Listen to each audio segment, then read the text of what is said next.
முறைகேடுகளை நாங்கள் கண்டிப்பாக கோர்ட்டுக்கிட்டே சப்மிட் பண்ணியிருக்கிறோம். கடந்த அரசாங்கத்துக்கிட்டே நாங்கள் சப்மிட் பண்ணோம். இப்படி இருக்கிற போது எங்களுடைய பதிவாளர் பார்த்தீங்கன்னா எங்கள் மேலே ஒரு வஞ்ச நிகழ்ச்சியில் தான் எங்களை இந்த மாதிரி பணி நீக்கம் பண்ணியிருக்காரு.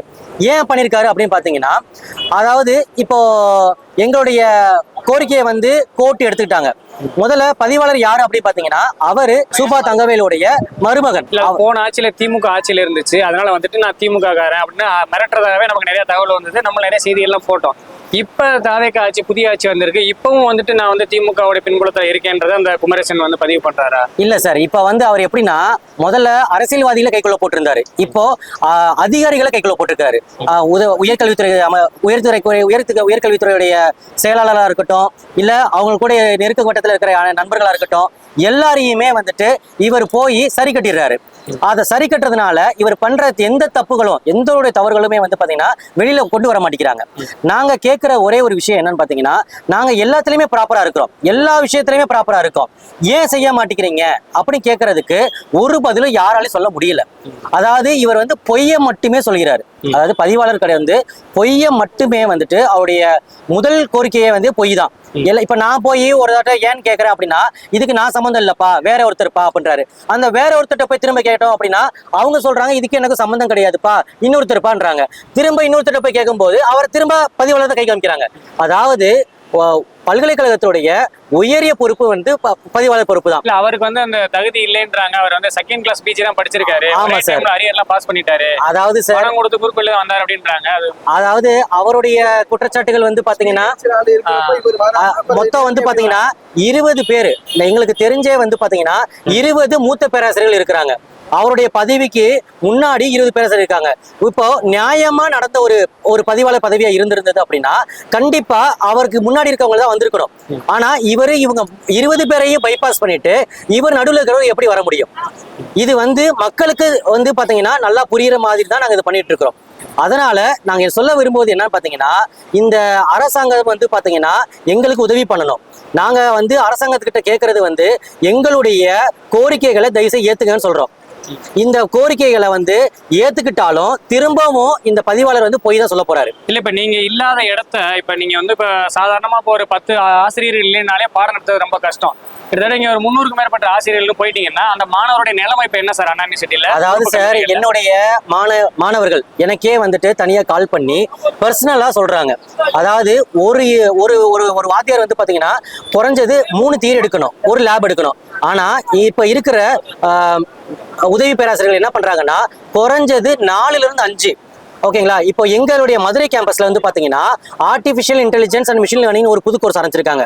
அதுக்கு பாத்தீங்கன்னா இப்ப இரண்டாம் ஆண்டு போயிட்டாங்க. அவங்களுக்கு வாத்தியாரே இல்ல, 0 வாத்தியார்கள். அதாவது எப்படின்னா, கம்ப்யூட்டர் சயின்ஸ்ல இருக்கிற அந்த 8 பேரு தான், அந்த 6 பேர் மட்டும்தான் இந்த பாடப்பிரிவுக்கும் எடுக்கிறாங்க.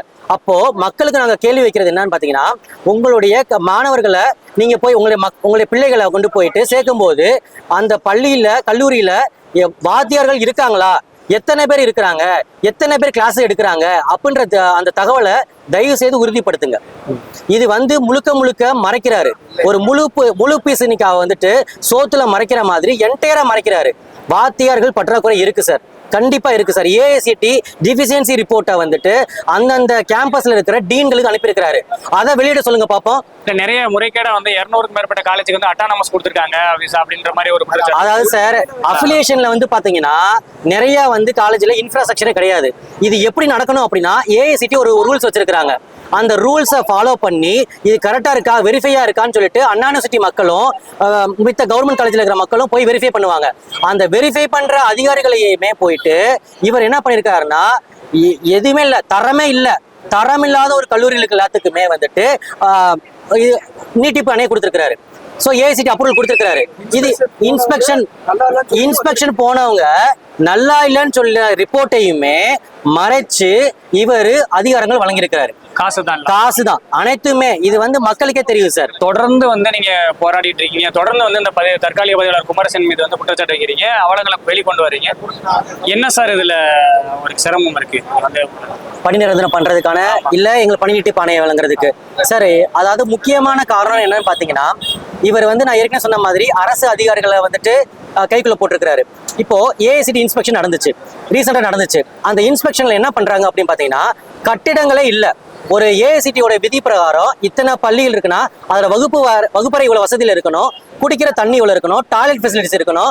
ஒரு பேசிக் நீடு கூட இல்லாத கல்லூரிகளுக்கு கூட வந்து பாத்தீங்கன்னா இவரால வந்து அங்கீகாரம் வழங்கப்பட்டிருக்கு. எப்படி வழங்கப்பட்டிருக்கு? எல்லாமே ஆஃப்லைன், அதை மறைச்சு லஞ்ச பரிமாற்றங்கள் நடந்ததுக்கு அப்புறம் தான் இதை கொடுத்துருக்காங்க. நாங்க இந்த மக்களுக்கு கேட்கக்கூடிய ஒரே கேள்வி என்னன்னா, தயவு செய்து இந்த மாதிரி அங்கீகாரம் வழங்கப்பட்டாலும் நீங்க போய் பாருங்க உங்களுடைய. ஏன்னா இது வந்து எங்களுடைய 328 பேர் வாழ்க்கையோட நிலவரம் கிடையாது. இது தமிழ்நாட்டில் இருக்கிற உயர்கல்வியில படிக்க போற ஒவ்வொரு மாணவர்கள், அதாவது என் சகோதரர், என்னுடைய தங்கச்சி, என்னுடைய மகன், எல்லா பிள்ளைகளும் எல்லாருமே போய் பார்க்க போறது உயர்கல்வித்துறை போறாங்க. உயர்கல்வித்துறைங்கிறது ஒரு முக்கியமான துறை. அதுதான் வந்து வாழ்க்கைக்கு கொண்டு போறதுக்கான ஒரு துறை. அதுல இவ்வளவு பெரிய ஸ்கேம் நடக்குது சார். முழுக்க ஸ்கேம் தான். எல்லாத்துலயுமே போய் தான் நடக்குது. ஏன் நடக்குது?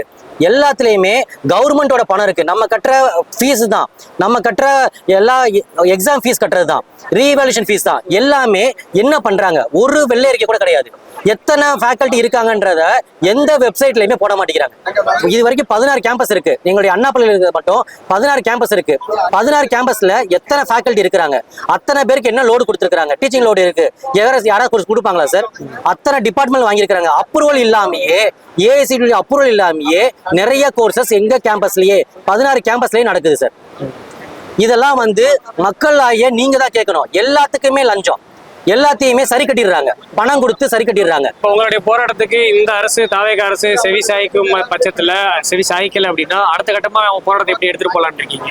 அதாவது சார், நாங்க வந்து இந்த போராட்டம் வந்து எங்களுடைய அண்ணன், எங்களுடைய முதல்வர் அவர்களுக்கு வந்துட்டு இதை வந்து நாங்கள் கண்டிப்பாக முறையில், அதாவது எங்களுடைய அன்பான முறைகளில் நான் அவருக்கு தெரியப்படுத்தணும் அப்படின்ற ஒரு காரணத்துக்காக மட்டும்தான் நாங்கள் இந்த ஆர்ப்பாட்டமே நடத்தியிருக்கிறோம்.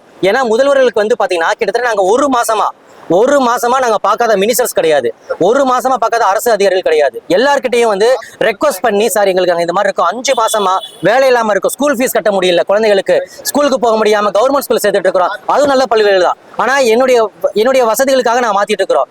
தயவு செய்து இதை புரிஞ்சுக்கணும்.